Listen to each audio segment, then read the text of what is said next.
नमस्कार, सत श्री अकाल। सत श्री अकाल जी। और आज हम हाजिर हैं आपके सामने सिख धर्म को जानिए श्रृंखला की अगली कड़ी में। आज हम जानेंगे कि गुरु नानक देव जी ने क्यों कहा था, ना मैं हिंदू ना मैं मुसलमान।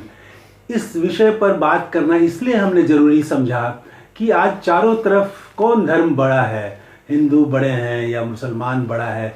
इस बात को लेकर काफ़ी झंझट तनाव दिखता है, नफरत एक दूसरे के खिलाफ दिखती है।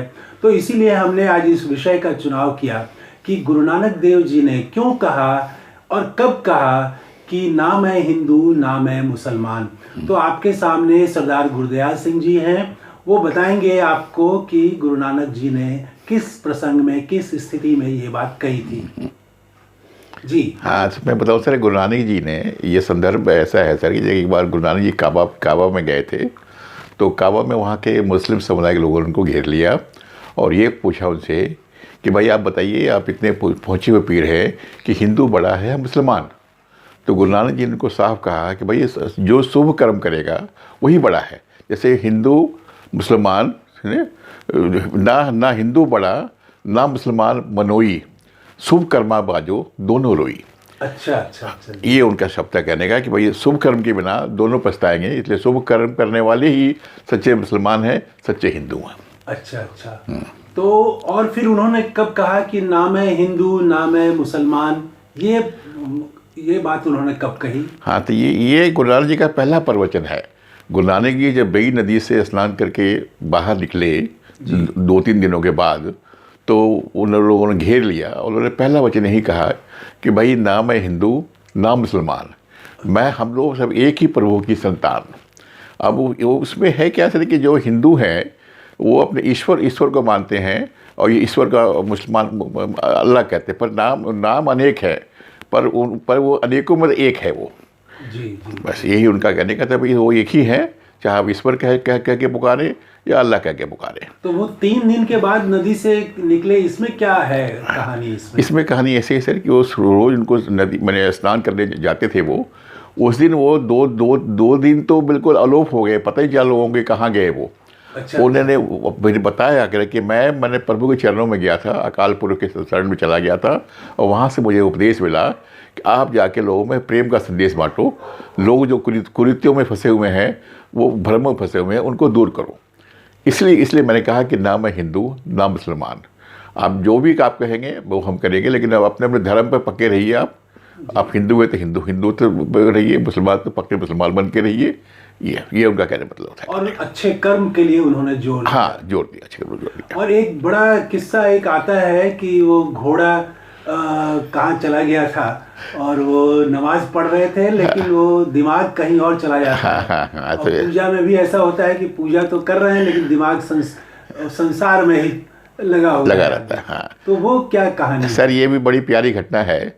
जब ये अफवाह फैल गई कि गुरु जी ने कह दिया कि ना मैं हिंदू ना मुसलमान, तो लोगों में ये भ्रम हो गया कि ये लोगों को भरमा रहे हैं, लोगों को ये बरगला रहे हैं कि भाई तुम मुस्लिम ना हो, हिंदू ना हो, ये हमारे धर्म पर खतरा है। तो काजी, उसमें मुसलमान राज था, दौलत खान सुल्तानपुर लोधी के नवाब थे।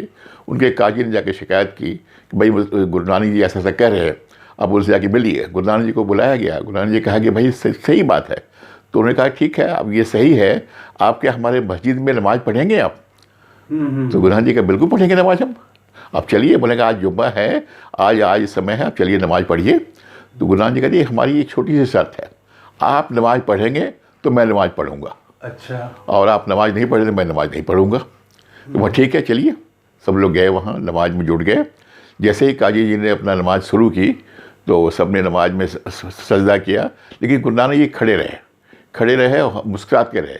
तो काजी ने शिकायत की कि ये बादशाह से, कि नवाब से, कि इन्होंने नमाज तो पढ़ी ही नहीं। तो गुरु नानक जी ने कहा भाई मैं नमाज कैसे पढ़ता?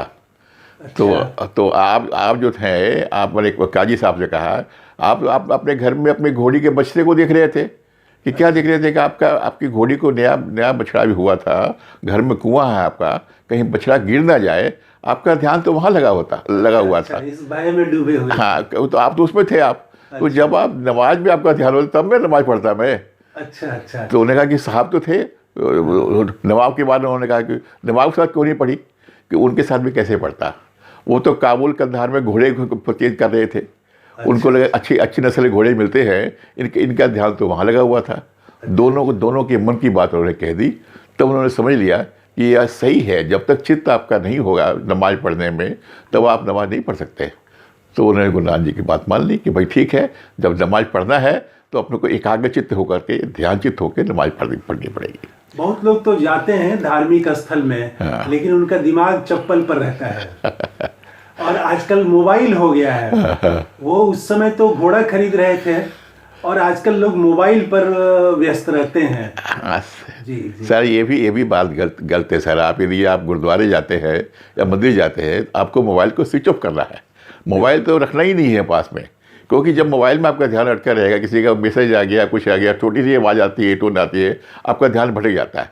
और जब तक आप गुरुद्वारे जा कर के आप ध्यान चित्त होकर के शब्द नहीं सुनेंगे, कीर्तन नहीं सुनेंगे, कुछ आपके दिमाग में बात नहीं आएगी।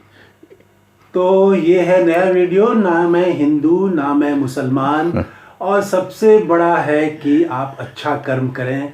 गुरु नानक जी की ये शिक्षा आज सबके लिए बहुत ज़रूरी है। तो ये है हम लोगों का नया वीडियो। फिर अगले हफ्ते सिख धर्म को जानिए कड़ी में किसी नए सवाल पर हम बात करेंगे। तब तक के लिए इजाज़त दीजिए। नमस्कार, सत श्री अकाल। सत श्री अकाल जी। और अंत में एक छोटी सी अपील। इस चैनल के ज़रिए हमारी कोशिश है कि समाज में प्रेम और भाईचारा बढ़े, लोग एक दूसरे की संस्कृति और परंपराओं का सम्मान करें। आखिर विविधता में एकता से ही तो कोई देश और समाज खुशहाल होता है, आगे बढ़ता है। तो हमारे चैनल में एक ज्वाइन ऑप्शन है, वहाँ जा कर के आप एक छोटी सी आर्थिक मदद करें। तो एक बार फिर से आपको धन्यवाद, थैंक यू।